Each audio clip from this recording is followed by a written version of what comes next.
نوتدونی اولین فروشگاه نوت موسیقی در ایران.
سلام دوست من، شما پیشنمایش این آموزش رو مشاهده کردید.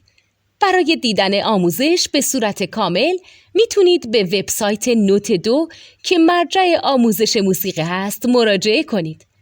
همچنین برای تهیه نوت موسیقی مرتبط با این آموزش هم میتونید به وبسایت نوتدونی که بزرگترین آرشیو نوت موسیقی در ایران هست مراجعه کنید.